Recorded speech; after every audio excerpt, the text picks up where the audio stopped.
जीवन जी रही है। मैं जानता हूं कि ये स्त्री कौन है शिमोन। मैं तुम्हें एक बात बताता हूं। किसी महाजन के 2 कर्जदार थे। एक पर 500 और दूसरे पर 50 रुपए का कर्ज था। दोनों ही कर्ज चुकाने की स्थिति में नहीं थे। उसने दोनों का कर्ज माफ कर दिया। उससे अधिक प्रेम कौन करेगा? मेरे ख्याल से जिसका अधिक कर्ज माफ हुआ। तुमने ठीक कहा। इस स्त्री को देखो।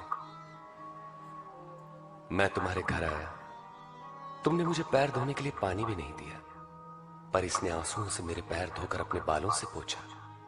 तुमने चुंबन से मेरा अभिनंदन नहीं किया, पर जब से मैं आया हूं तब से इसने मेरे पांव चूमना न छोड़ा। तुमने मेरे सिर पर तेल नहीं मला, पर इसने मेरे पांव पर इत्र उड़ेला है। मैं तुमसे कहता हूं कि इस स्त्री का अत्यधिक प्रेम सिद्ध करता है कि इसके पाप जो बहुत थे क्षमा हुए, पर जिसे थोड़ी क्षमा मिली वो थोड़ा ही प्रेम करेगा।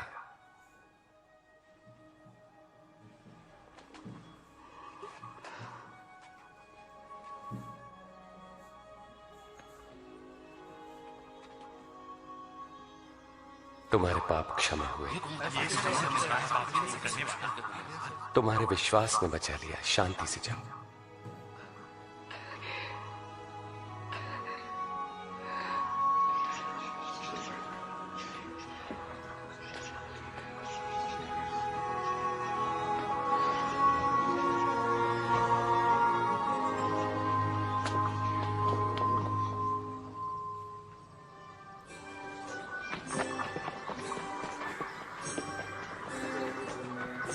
प्रभु यीशु जगह जगह परमेश्वर के राज्य का शुभ संदेश देने लगे। यहाँ मरियम जो मगदली दरबार में गली, क्योंकि यूहन्ना कहो, जब हम एक विधवा मरा हुआ युग, क्या आप वही हैं? फिर हम किसी और की प्रतीक्षा करें।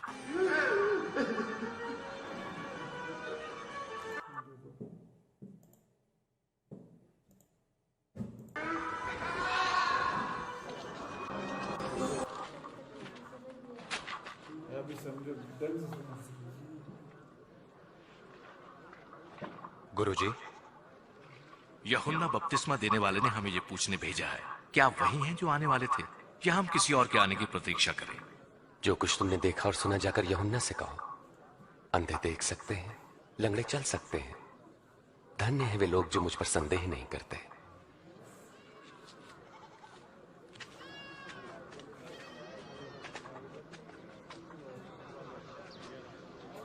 कृपया मुझे उठा लीजिए। आ जाओ मेरे कंधे पे। अब तुम देख सकते हो? हाँ, मैं यीशु को देख सकता हूँ। एक बीज बोने वाला बीज बोने निकला। बोते हुए कुछ बीज मार्ग के किनारे गिरे और रौंद डाले गए, और पक्षियों ने उन्हें चुग लिया। और कुछ पथरीली भूमि पर गिरे। जब वो उगे तो पानी न मिलने के कारण वे सब मुरझा गए। और कुछ झाड़ियों के बीच में गिरे। झाड़ियों ने साथ साथ बढ़कर उन्हें दबा दिया। परंतु कुछ बीज अच्छी भूमि पर गिरे और सभी पौधों ने उगकर फल दिया, प्रत्येक ने 100 गुना। गुरुजी, जब भीड़ जमा होती है तो उदाहरणों में क्यों बातें करते हैं? परमेश्वर के राज्य के रहस्यों का ज्ञान तुम्हें दिया गया है, परंतु औरों को उदाहरणों में सुनाया जाता है, क्योंकि वो देखते हुए भी नहीं देख पाते और सुनते हुए भी नहीं समझते।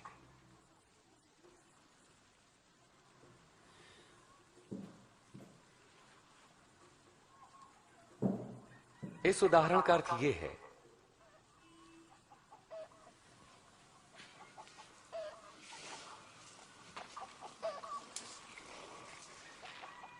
बीज परमेश्वर का वचन है।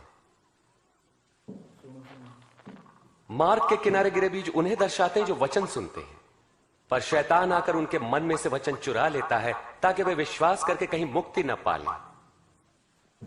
पथरीली भूमि पर गिरे बीज उन्हें दर्शाते हैं जो वचन सुनकर आनंद से ग्रहण करते हैं, पर जड़ नहीं पकड़ पाते। वो कुछ देर तक विश्वास करते हैं और परीक्षा की घड़ी आने पर टिक नहीं पाते। झाड़ियों में गिरे बीज उन्हें दर्शाते हैं जो वचन सुनते हैं, परंतु जीवन की चिंताओं, धन, मोह व भोग विलास में फंसने से उनके फल कभी नहीं पकते। वे बीज जो अच्छी भूमि पर गिरे उन लोगों के प्रतीक हैं जो वचन सुनकर उसे भले और आज्ञाकारी मन से ग्रहण करते हैं और फलवंत होने तक उन्हें संभाले रखते हैं।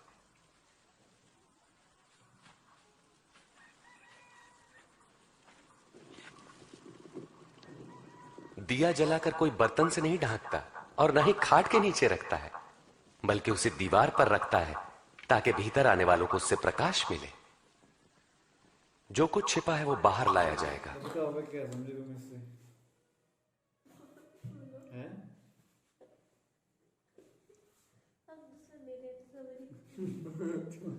और जो ढका है उसे ढूंढकर प्रकाश में लाया जाएगा।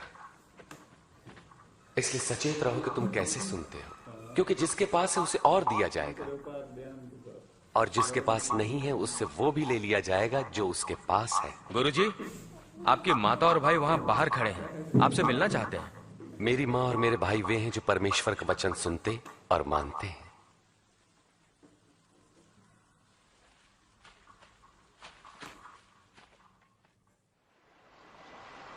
एक दिन प्रभु यीशु अपने शिष्यों के साथ एक नाव पर बैठे और उनसे कहा, आओ हम झील के पार चलें। नाव चल रही थी और यीशु सो गए।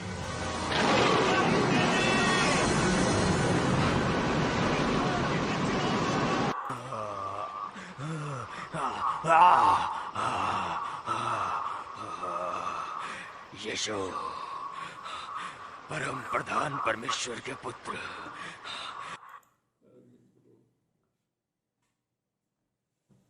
हैं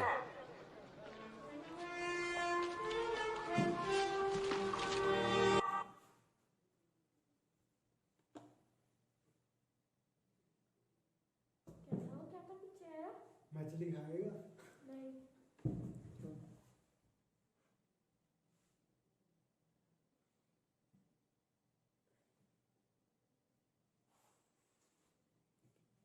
नेट तो नहीं हो गया? हाँ, खत्म हो गया नेट। ये तो चमत्कार है। विश्वास नहीं होता।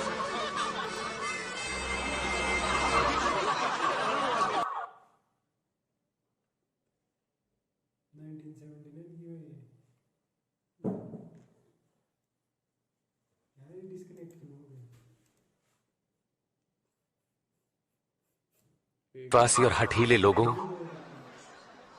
मैं तुम्हारे साथ कब तक रहूं और तुम्हें सहता रहूं? अपने पुत्र को यहां लाओ।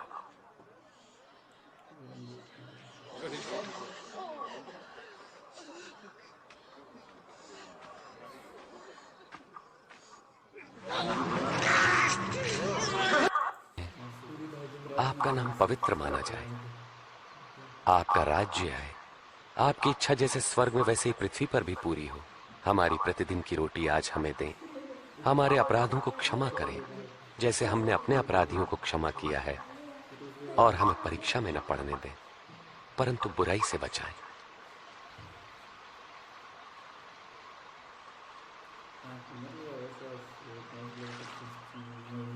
मांगो तो तुम्हें दिया जाएगा, ढूंढो तो तुम पाओगे, खटखटाओ तो तुम्हारे लिए द्वार खोला जाएगा। क्योंकि जो मांगता है उसे दिया जाता है, और जो ढूंढता है वो पाता है, और जो खटखटाता है उसके लिए द्वार खोला जाता है।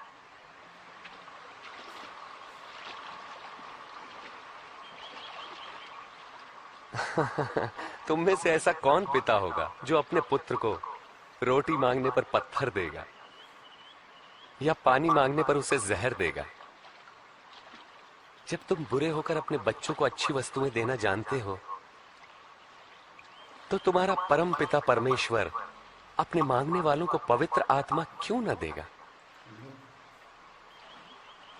मैं कहता हूं, अपने प्राणों की चिंता न करो कि हम क्या खाएंगे, और ना ही अपने शरीर की कि क्या पहनेंगे, क्योंकि प्राण भोजन से बढ़कर है और शरीर वस्त्र से बढ़कर।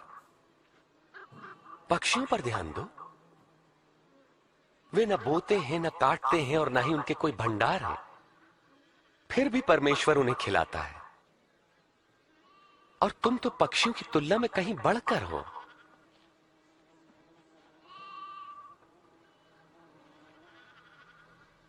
तुम में से कौन चिंता करके अपनी आयु बढ़ा सकता है? जब तुम ये छोटा सा काम नहीं कर सकते तो बाकी चिंता क्यों करते हो? इन फूलों को देखो, ये कैसे बढ़ते हैं। वे किसी तरह का परिश्रम नहीं करते। राजा सुलेमान इनमें से एक के समान भी सुंदर वस्त्र न पहन सका। यदि परमेश्वर मैदान की घास को सजाते जो आज है और कल आग में झोंकी जाएगी, तो निश्चय ही वो तुम्हें भी वस्त्र पहनाएंगे। हे अल्पविश्वासियों, हमारे विश्वास को बढ़ाएं। यदि तुम्हारा विश्वास राई के दाने के बराबर भी होता तो तुम इस पेड़ से कहते कि जड़ से उखड़कर समंदर में जा लग, तो ये तुम्हारी बात मान लेता।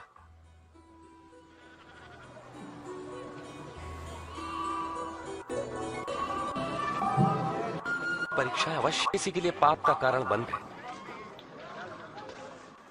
एक मनुष्य राई का दाना लेकर अपने खेत में बोता है और वो पौधा बढ़कर पेड़ बन जाता है और पक्षी उसकी डालियों पर घोंसला बनाते हैं। मुझे नहीं पता ये क्या कह रहा है। तुम चुंगी लेने वालों और अन्य पापियों के साथ क्यों खाते पीते हो? स्वस्थ लोगों को वैद्य की आवश्यकता नहीं होती, परंतु रोगियों को है।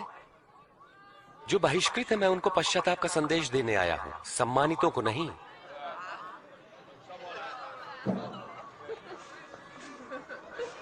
हमें स्वर्ग के राज्य के बारे में बताएं। क्या और भी कुछ है? ऐ मेरे लोगों, भयभीत ना हो।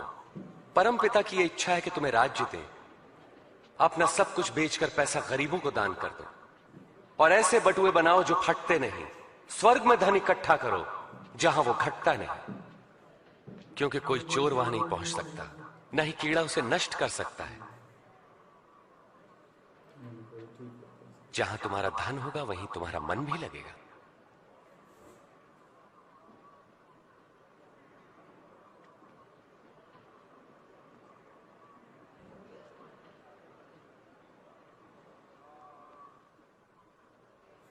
हे नारी, तुम अपनी बीमारी से मुक्त हुई।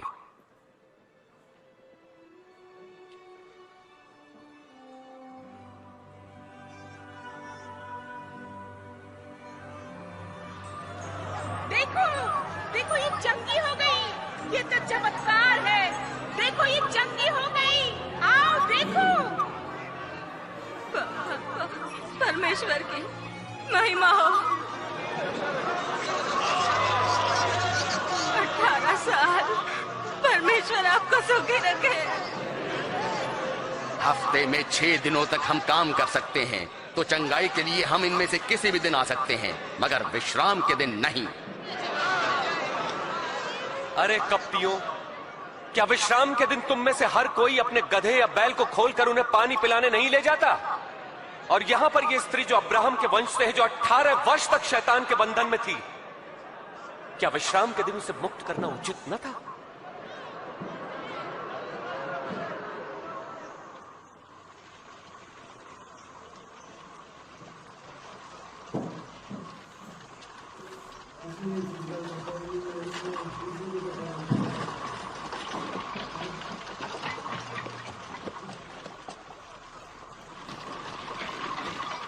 हे उत्तम गुरुजी, अनंत जीवन पाने के लिए मुझे क्या करना चाहिए? तुम मुझे उत्तम क्यों कहते हो? कोई भी उत्तम नहीं परमेश्वर के सिवा। तुम आज्ञाएं तो जानते हो। व्यभिचार न करना, हत्या न करना, किसी पर झूठे आरोप न लगाना, अपने माता पिता का आदर करना। परंतु ये सभी आज्ञाएं तो मैं बचपन से ही मानता आया हूं। तुम्हारे लिए भी एक काम करना आवश्यक है। अपना सब कुछ बेचकर धन गरीबों को बांट दो, तुम्हें स्वर्ग में धन मिलेगा। फिर मेरे पीछे हो लो। मगर हम तो व्यापारी हैं, बहुत धनवान। धनवान का परमेश्वर के राज्य में प्रवेश कितना कठिन है। धनवान के लिए परमेश्वर के राज्य में प्रवेश मुश्किल है, जबकि ऊंट का सुई के नाके से निकलना सहज है। तो फिर कौन मुक्ति पा सकता है? जो मनुष्य के लिए असंभव है, वो परमेश्वर के लिए संभव है। वास्तव में कहां होगा ये परमेश्वर का राज्य? परमेश्वर का राज्य प्रकट रूप से नहीं आता। कोई ये नहीं कह सकता कि देखो ये यहां है या वहां है। क्योंकि परमेश्वर का राज्य तुम में है। वो समय आएगा जब तुम परमेश्वर के पुत्र के आगमन का दिन देखना चाहोगे, पर देख ना पाओगे। जैसे बिजली आकाश की एक ओर से दूसरी ओर तक प्रज्वलित होती है, वैसे ही परमेश्वर का पुत्र भी प्रकट होगा। परंतु पहले उसे बहुत दुख उठाना होगा और इस युग के लोग उसका तिरस्कार करेंगे। निष्फल न होता और राजाओं ने देखना और सुनना चाहा, परंतु ऐसा न कर सके। हम क्या करें? धर्मशास्त्र क्या कहता है? इसका क्या अर्थ है?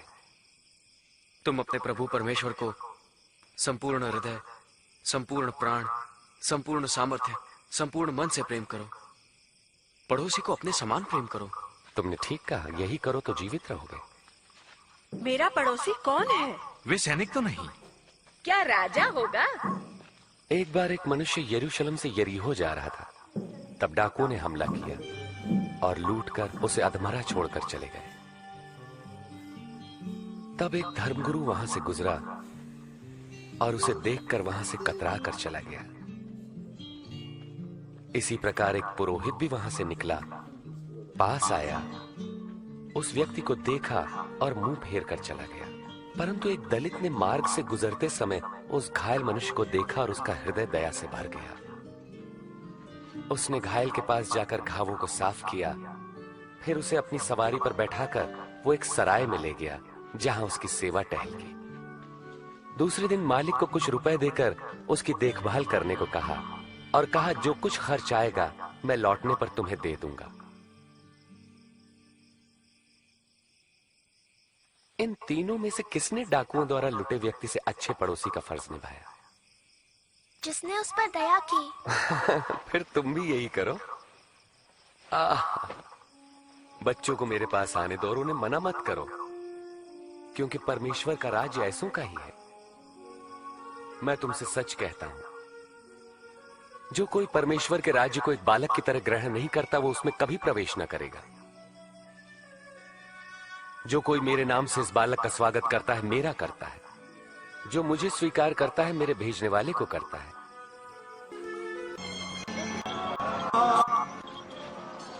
यीशु, प्रभु यीशु, हे दाऊद की संतान, मुझ पर दया करे।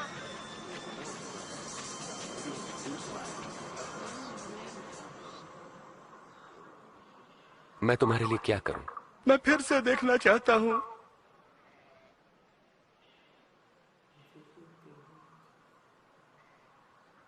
तो देखो, तुम्हारे विश्वास ने तुम्हें चंगा किया। मैं देख सकता हूं, मुझे दिखाई पड़ रहा है। मैं देख जातहार का रूप ही ना। मेरे घर, उसके घर कौन ठहरेगा? सकई यीशु को कैसे जानता है?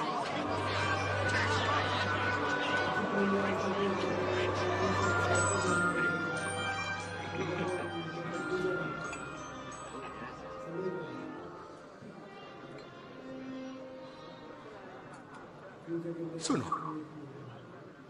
मैं अपनी संपत्ति का आधा भाग गरीबों को दे दूंगा। अगर मैंने किसी को ठगा है तो मैं उसे 4 गुना लौटा दूंगा।